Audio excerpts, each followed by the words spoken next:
All right, so good morning. Welcome to the Dominate Ductless podcast, where I tell the stories of entrepreneurs who are building their business that are focused on ductless heat pumps. I'm Mike Cappuccio. I'm the owner of Dominate Ductless, and I'm excited today to have a longtime friend and business owner, Geoff Fishel. And Geoff is located in Dallas, Pennsylvania. So, Geoff, tell the audience a little bit about yourself and your company and your day-to-day roles and what you do. So I'll start off from when we started. So we started All Mechanical Service on a kitchen table, like most contractors do, back in about 1987. Wow, long time. Yeah. So I was a chuck in a truck for a couple of years, and it started working pretty well, and I started making some money. So in 1989, I landed this large contract for refrigeration at a local baseball stadium we had going on here. So I left my day job and on March 17th, 1989. So that's what we use as our anniversary date. My wife was 8 months pregnant with my son. I had no idea where I was going with this. Just a lot of luck and a little love from up above. We made it for 36 years. So it's been quite the trip and quite a learning experience for me. We started off basically how N.T.R did. Geoff, I'm going to stop you for 1 second because I started on April 1st of 1989. Really? Same situation. And my son was literally just born, my first. Oh my gosh. Really? He was 3 months old. And I did the same thing that you did. I walked out of my day job and I was doing truck refrigeration work. So God, what a coincidence, huh? It's I mean it had to be, because Stuck in a truck. Here I am. Yep, here I am, chucking a truck. I think I had a 1972 Ford pickup truck I bought off my father for $100. It had a cap on it, so I ran around in that until we got enough of money to buy some vans, and I think my first employee came on with me August 1st of that year. So there was two of us then, and then we landed we really landed some really nice contracts in September, and those contracts were, in fact, we still have those contracts to this day. Wow. And we've just taken care of them that many years. We've been with them for 36 years. They helped us through the rough times. I look back at this now and I just look at it, and as many companies have failed, we just had a little bit of luck and a little bit of love from, up above. That's all I can tell you, because it is very difficult to start a business like this. I think it's a lot of luck. Huh? I think a lot of hard work goes into it. It is. There's a lot of hard work. Yeah. A lot of hard work and staying focused and, what you do with that. But, how does the business start growing, and what were your day-to-day roles when that was all happening? So, I was working, probably 10, 12 hours a day. Then I'd come home, have to do paperwork because I was the lone person at that time. Yeah, I know that. I did the payroll. I did everything, and it was we were just starting when the computer age was really starting, and I had my first computer in 1990. Remember doing invoices by paper? Oh, absolutely, yeah, absolutely. We did invoices by paper. Use a dome book at that time. Yeah. We did invoices by paper up until 2006, I think, when we went to a. What year? 2006. Oh my God. Yeah.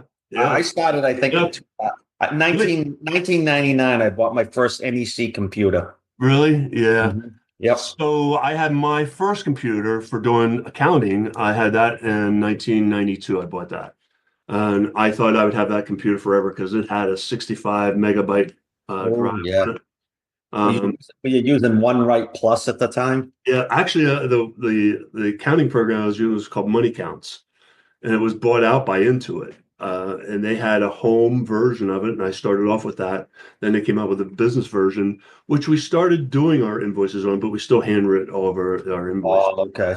We handwrote them, and then we entered them into the computer. Exactly. I had OneWrite Plus, I think that got bought by Peachtree maybe at the time. Yeah. Oh, that's when we switched. Peachtree got bought by Sage and all these other different companies. But So what are your day-to-day roles now? What do you do now? Well, I'm going to be 67 in 2 months. So my son, who my wife was pregnant with back in 1989, he'll be 36 next week. Him and his wife are taking over the company, and my wife and I are trying to merge our ways out of it. So I've just cut down to 4 days a week working, Tell but me I'll 4 days. always have a I touch told in you here. three. What's that? I told you three last time I saw Yeah, you. I know.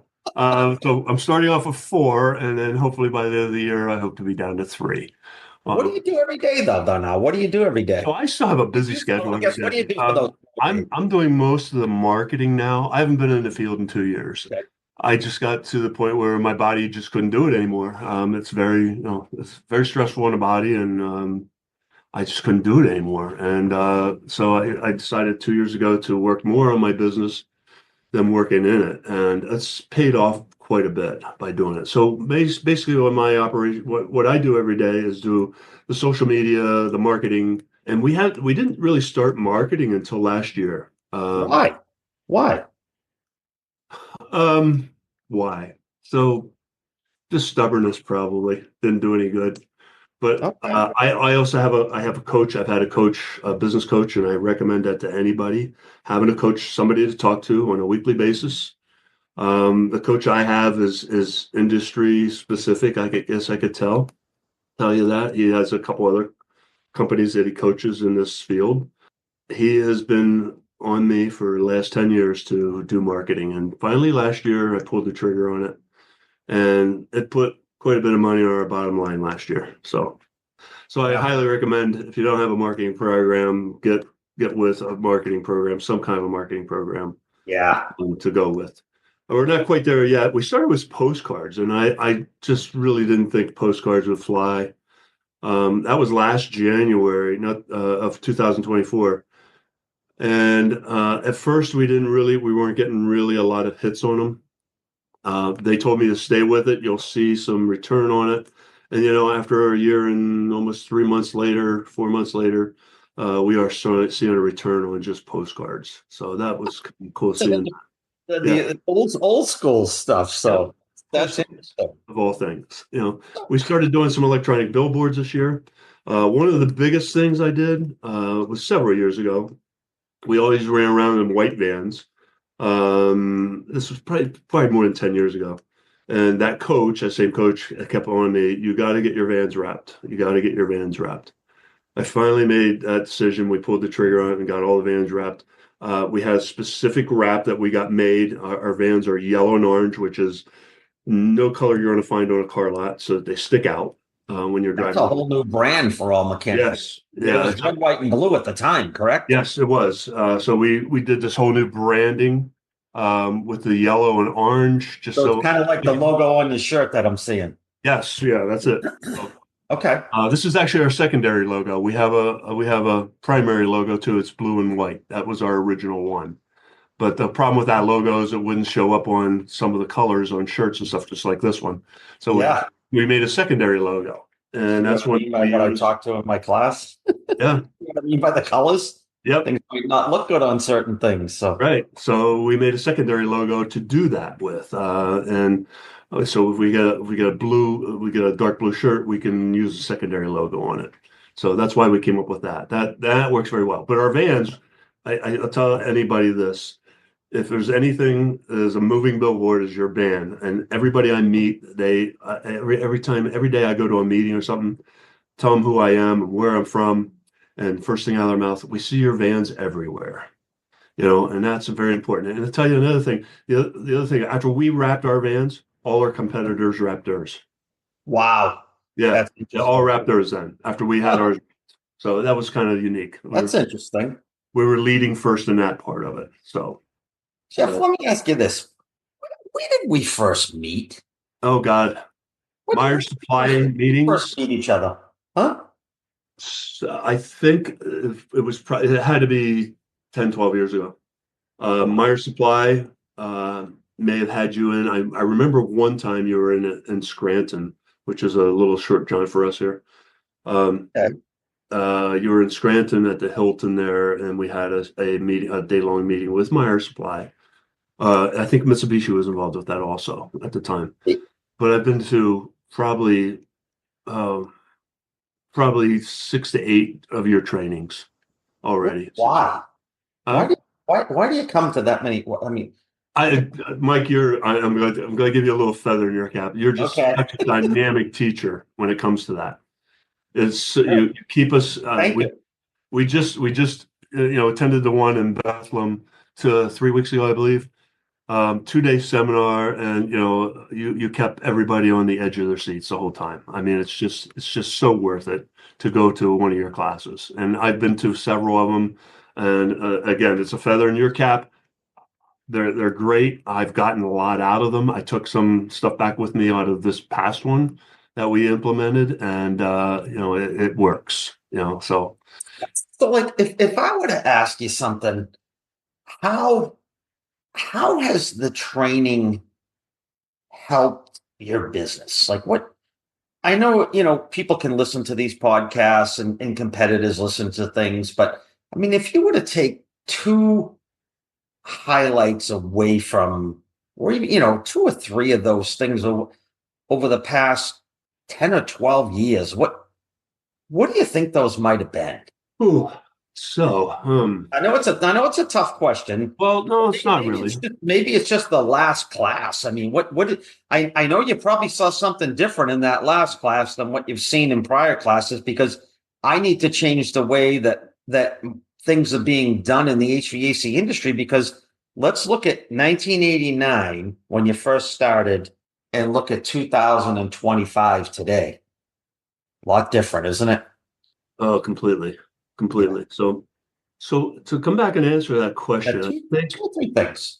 yeah, I have a couple of them. I think from the beginning, what I got out of it is, and I'm going to go back to your company, and what you taught was quality, quality, quality. Okay. And we sell on quality, not price. Okay. And I think I got that out of you big time, because we always want to do a quality installation. And believe me, Mike, we've had some disasters. Oh, I've had them too. Yeah, we've had some disasters over those years. And the one thing that we did, and we always do, and it's part of our culture, we go back and we take care of it. Okay. We take care of it. It might cost us money, and it has costed us money already, but you go back and you take care of it. And that's probably why All Mechanical has survived this many years, because That's exactly why.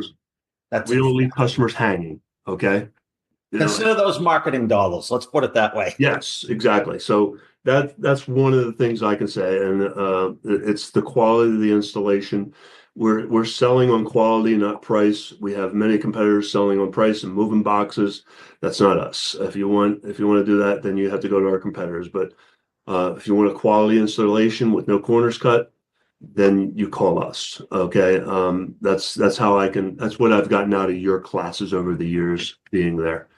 So the last class, one of the things I brought back here, and I think we used my company as an example, was trying to find help.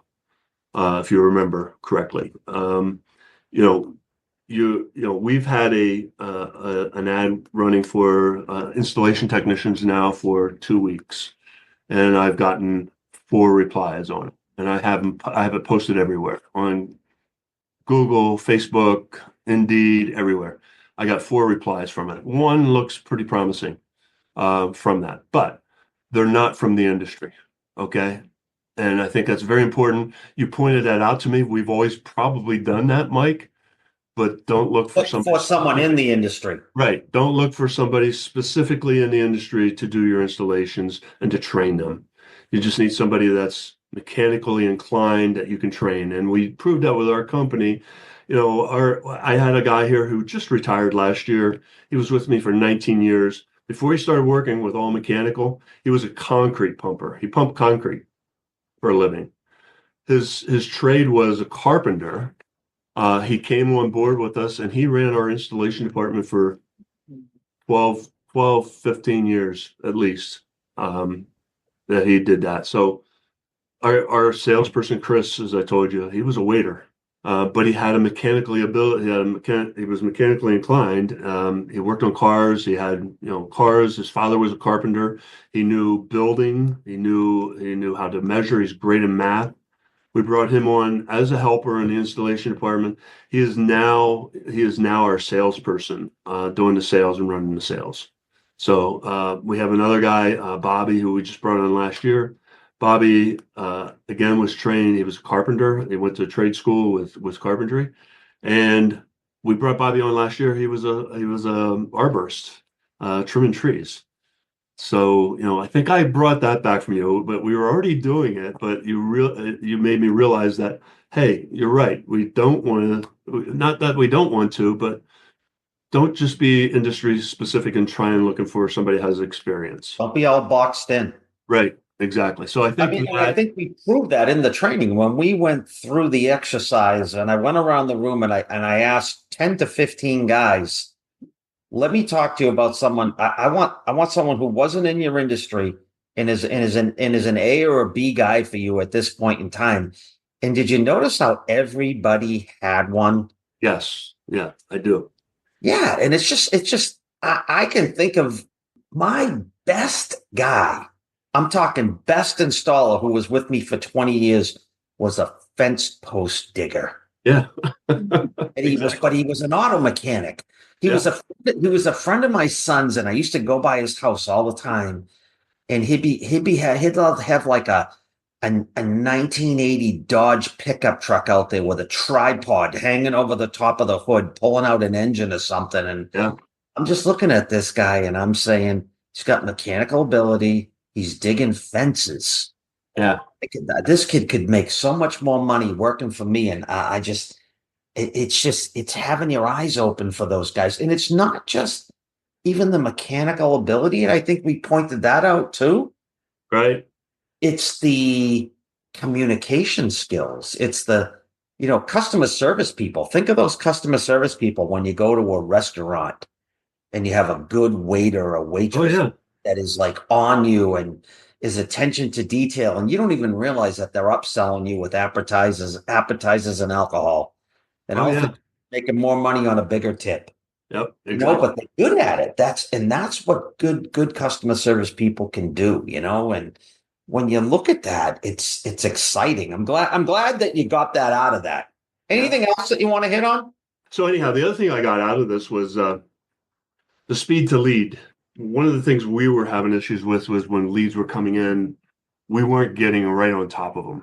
Okay. They were sitting here, and this was just this year too. And happens at every company, Geoff. Yep. I don't care who it is. Speed to lead. And you as the owner, did you think it was getting done? Let me ask this question. Yes, you're right.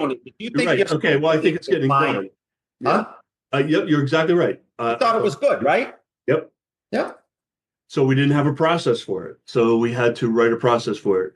And I remember those words, speed to lead. And so we took that and we made a process. When the call comes in, we want when we get it. So we get the feeds coming from Mitsubishi on system leads. They come across on the internet, and as soon as we accept them, they go into our CRM system. We made a process that we want those people contacted within the hour to make sure that they're contacted, to get a contact with them and see if we can get them booked within the hour now. So that seems to be working very well. And how do we introduce ourselves when we call? Exactly. I want to see if you remember. I do remember. Hello, my name is Geoff Fishel, and I'm calling on behalf of Mitsubishi. We got a lead from them. I am with All Mechanical Service. Somehow, yeah. So we're introducing ourselves. We're trying to bring that Mitsubishi up. You're a listener. Yes, we did change that. I said, and we went over that. We said you need to introduce yourself as Mitsubishi, okay, so that they know they just signed in for a lead. You to come look at their system or to put an air conditioner in. We want them to know that we're with Mitsubishi. We're an elite diamond contractor, blah, blah, blah, right down the road. And then affiliate program partner with Mitsubishi Electric. So, and that's what we're doing now. So are you seeing that the leads are they're more, I guess, how would I say this? the booking rate is higher, It a little is. bit higher, or there is a good process in place No, for it? we're booking them now. We weren't booking them before. Now we're booking them. What happens when you book more leads? You get more sales. Remember when I showed you? If we Yeah. just book four more calls, Yep. just Yeah. four more calls, what can happen? So yeah. 33 to 35% increase in revenue. So it's not just, it is the speed to lead that's important, but the revenue comes on top. So it's a very simple thing that can create more revenue for a contractor. And you know what I hear more and more and more and more and you know what, in this business, and I think you're going to vouch for me on this one, you just got to do two things: call people back and show up. Absolutely. On time. If you do On time. that, you'll make money. Am I right or wrong? Exactly right. So And think about that. From 1989 to today, has that been your philosophy? Because that was mine, I'll tell you. So we just talked about that this morning at our meeting. We have a meeting every Friday morning. We talked about that this morning about we give the customer a window for service, or if we're doing maintenance, we give them a window from, okay, our technician will be there between 8:30 and 9. Well, the customer doesn't hear the 9, they hear the 8:30. So we're trying to train our guys that when we give you a window, you need to be on the upside of that window. If it says 8:30 to 9, you need to be there at 8:30. And that's very important, I think, because the customer hears 8:30. They don't hear 9 o'clock. They don't hear 9. No, they don't. No. We just went over that this morning at our meeting, and that's one of the comments we get most on our reviews is we were on time. Okay, that's You probably, know what's funny about the time when you hear the 8:30 to 9? yeah, And this is why I don't like people giving ballpark estimates over the phone. yeah, Because if you tell someone it's between 5 and 10,000, did they hear 10? yeah, yeah, yeah. Nope, they had the They heard 5. 5. Yeah, They didn't hear 10. They only heard 5. That's why it's not, that's why maybe it's 10 to 15 and then it's 5. Then it's 10. yeah, yeah. So my attorney, his furnace just went out, and he called me the other day, and he's questioning me. So he goes, "Well, how much is that?" I'm going, I don't know. I said, I told him, I said, I can't give you a price because prices are changing so fast today that I cannot give you a price. And I won't do that because just what you're saying there, Mike, they're going to hear that 5,000, not 10. And he appreciated that. I said, look, I don't know. I'm going to have Chris, our salesperson, get a hold of you and he will price it out for you. So, but the other thing about ballparks, I always ask them, somebody said, well, give me a ballpark price. I always know, well, how big's your ballpark? I don't know. Is it a minor league? Is it a little league field, or is it a major league field? And I look at them, I go, it's the same thing with air conditioning. I don't know how big of air conditioner you need, so I can't give you a ballpark price. Yeah, exactly. So I guess in closing, Jeff, Yeah. if you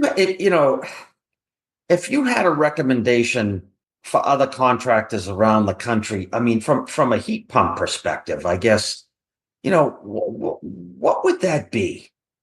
I mean, are you doing more heat pumps now too? I guess after We going are. Yeah. plastic and stuff. Yeah, we are. We're a considerably amount of heat pumps, and I think the technology and the heat pumps are coming out. We're recommending more heat pumps because we're in our area here. We're in a multitude of everything as far as heating comes. Yeah, We have oil, we have natural gas, we have propane, heat pumps, electric heat, all different types of systems from steam to wet heat pump with forced air, but heat pump seems to be the big drive because the electricity is not getting any cheaper. Okay.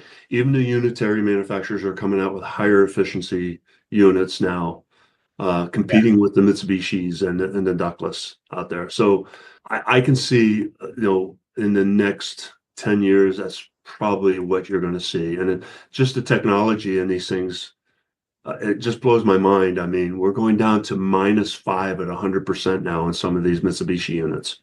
yeah. That's insane. That's really insane.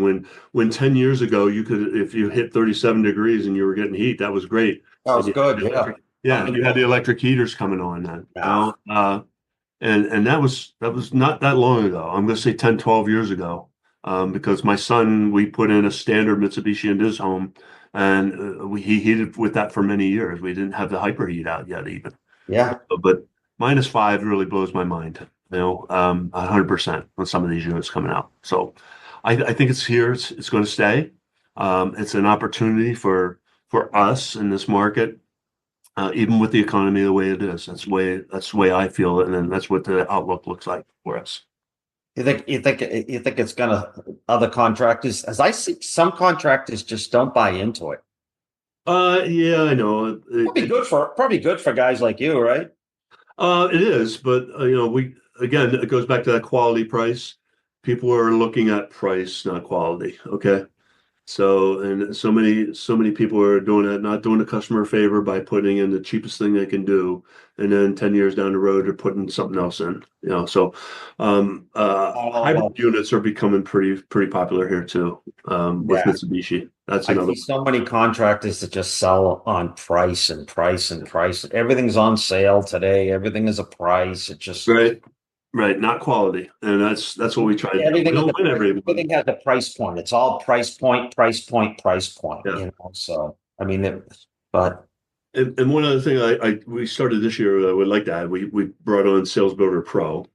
Not giving them a plug or anything, but we wanted to sell at the kitchen table this year. We never did that before. We'd always go out, got to take the measurements, talk to the customer, come back, and he would do the quote and then send it back out. So you're looking at a day's time. So now with Price Builder Pro, we're giving them the price right there at the table. Chris has closed 3 deals within the last 3 weeks, right at the table, by using that method now. So we're pretty happy about it. What said, Geoff? There was something that went off that said we need to do this. What changed your mindset on that? Because I'm going to tell you, when I do training, I always tell people define your price book.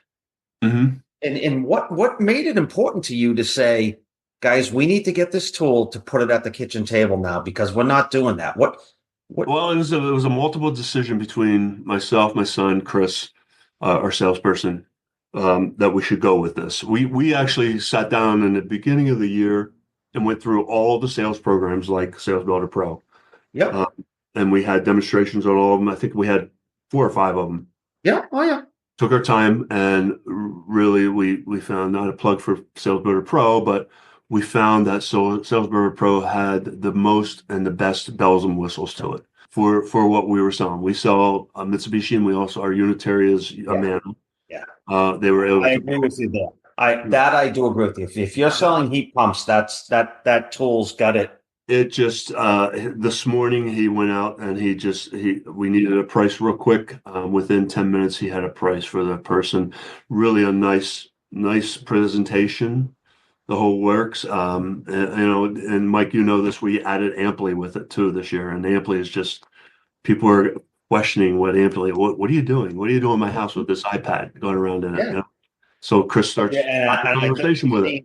And I think you've seen Amply's upgrades in the last couple of weeks too. I haven't, but I'll ask Chris. Oh my God! Wait till you see the 3D features and oh my God, it's unbelievable. A lot of big changes. But I want to go back to, there was something you're doing looking at 5 different pieces of software now.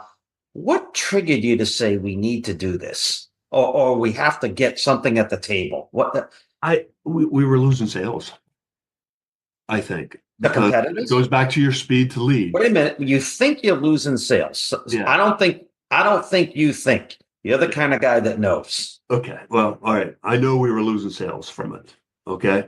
Because the competition was in there. Usually there's 3. Not that they're using a program like that, but they were back to the customer real fast, real quick.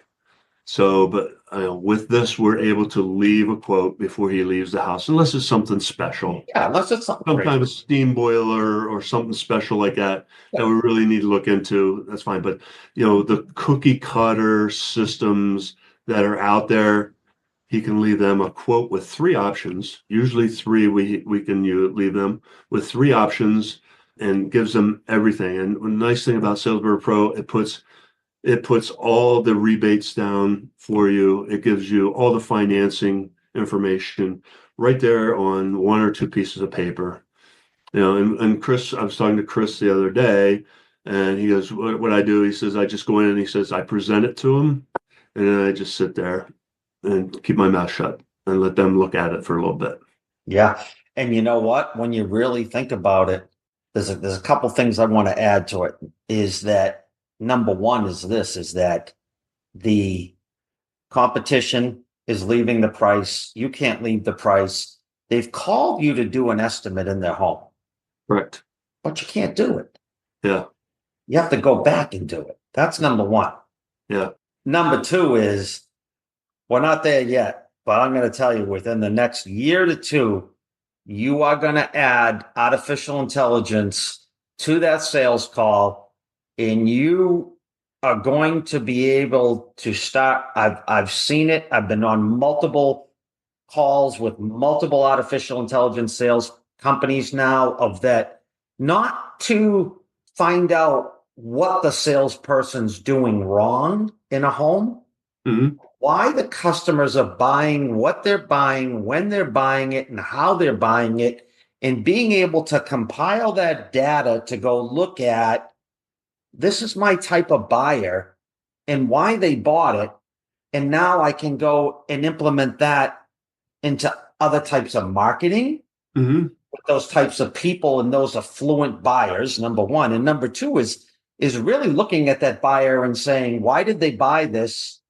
And being able to use those techniques when I go into other homes, because I'm telling you, the power of, you've now seen the power of a kitchen table tool. Wait till you see in the next year or two the power of AI.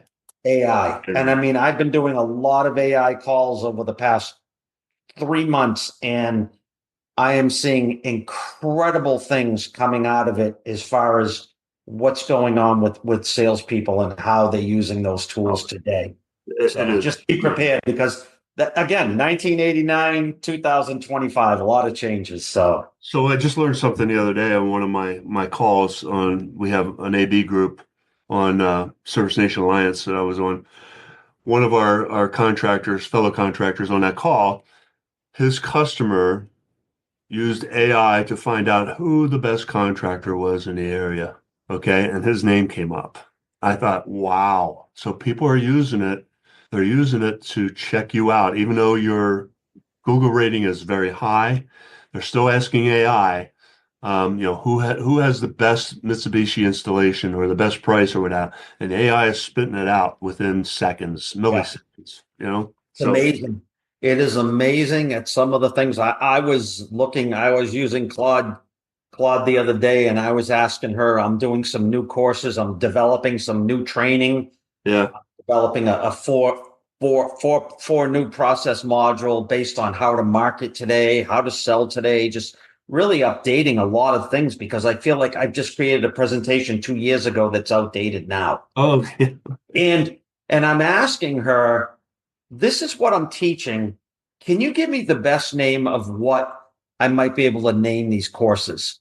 And it must have spit out 10 or 15 different things. And that was like all things that I was like, wow, these are really good names. Yeah, it was awesome. So just be prepared. That's all I'm saying. Like you're saying, you're going to see technology. So, Geoff, it's been a great 20 minutes. Yeah, but that's okay. 40 minutes. Another good conversation. Just in closing, I just want to thank you for coming on today. I want to thank you for joining the Dominate Ductless podcast. I wish you all the success in the world, and have a great Easter. All right? Yeah, you too. Okay. Thanks, Geoff. All right. Have a great one. Thanks for everything. Appreciate it. Bye.